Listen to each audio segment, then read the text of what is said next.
Hello Mark, I'm Nadia, and my number is 22.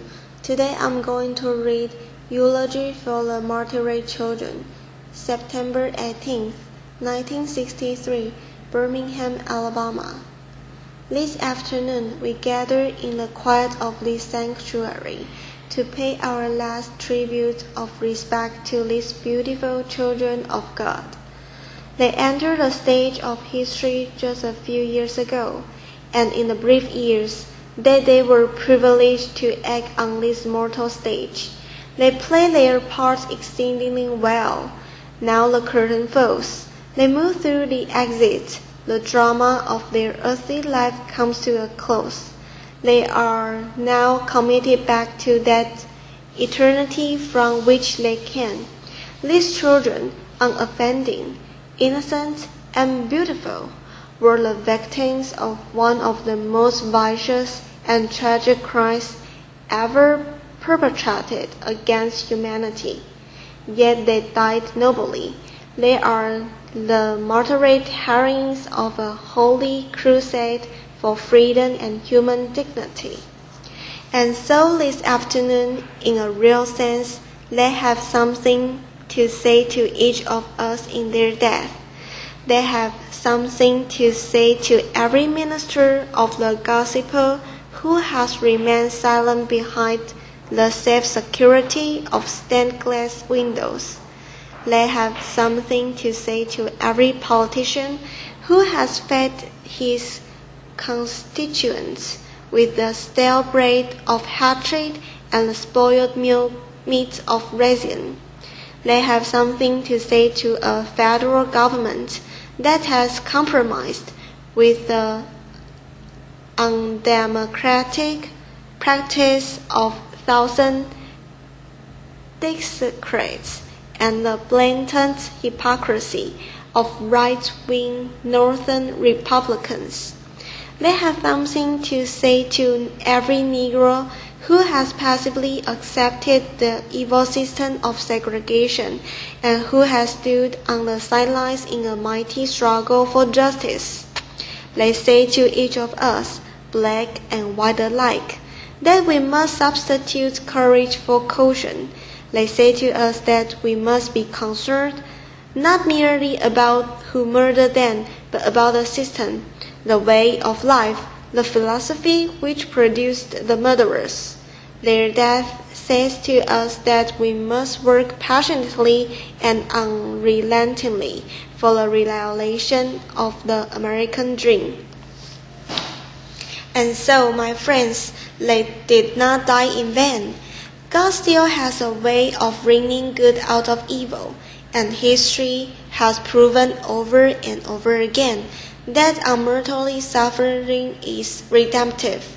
The innocent blood of these little girls may well serve as a redemptive force that will bring new light to this dark city.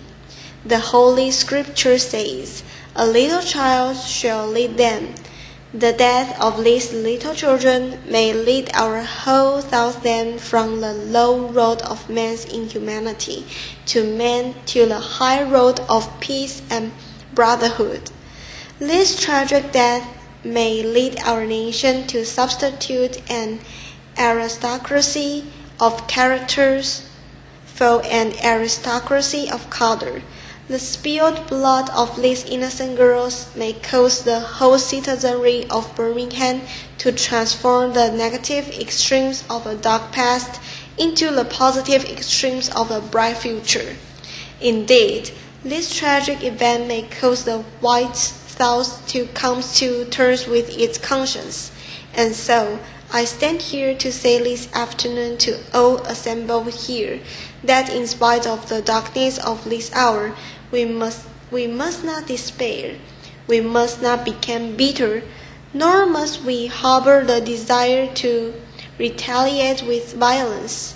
No, we must not lose faith in our white brothers. Somehow we must believe that the most misguided among them can learn to respect the dignity and the worth of all human personality. May I now say a word to you, the member of the bereaved families.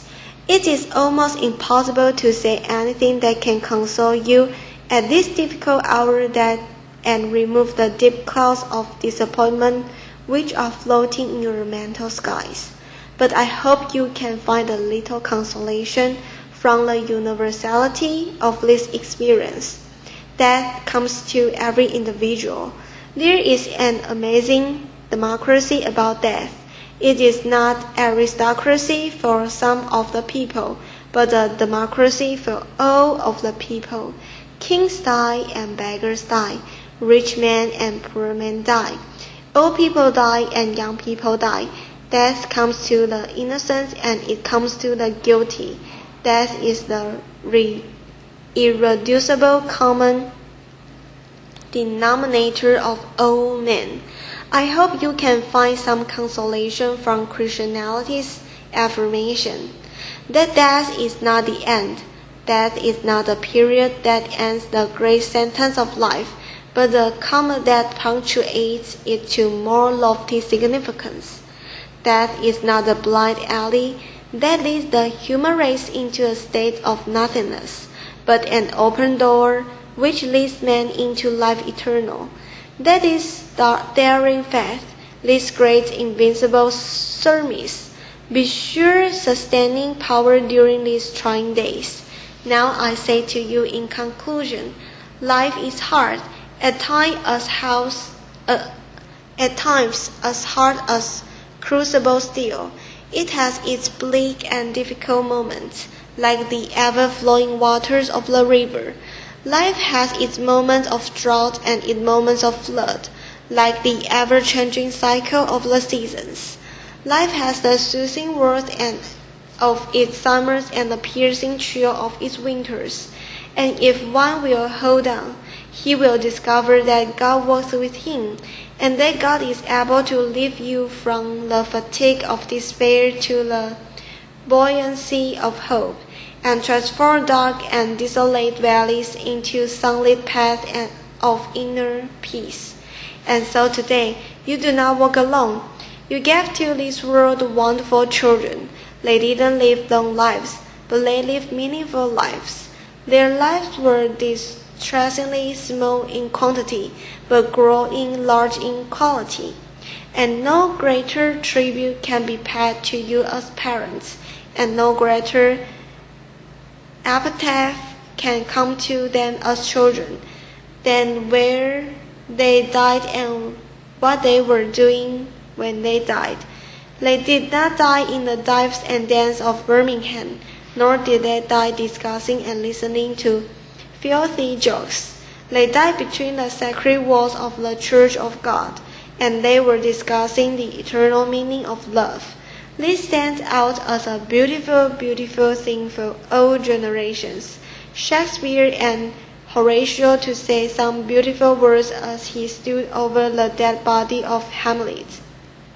And today, as I stand over the remains of these beautiful, darling girls, I paraphrase the words of Shakespeare's.